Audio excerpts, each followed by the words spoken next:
আসার পরে আমি যা শুনতে পেলাম এলাকাবাসীর মুখে যে উনি গতকাল আনুমানিক বিকাল 4টার দিকে উনি অসুস্থ হয়। অসুস্থ হওয়ার পরে উনি রাজবাড়ী সদর হাসপাতালে ওনাকে নিয়ে যাওয়া হয়।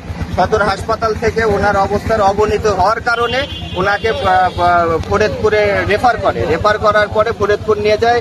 ফরিদপুরে যাওয়ার পরে ওইখান থেকেও অবস্থা আরও বেগতিক হওয়ার কারণে ওখানকার ডাক্তাররা পরামর্শ দেয় যে ওনাকে ঢাকা উন্নত চিকিৎসার জন্য ঢাকা রেফার করে। আবার ঢাকা যাওয়ার পথেই উনি ইন্তেকাল করছেন অ্যাম্বুলেন্সের।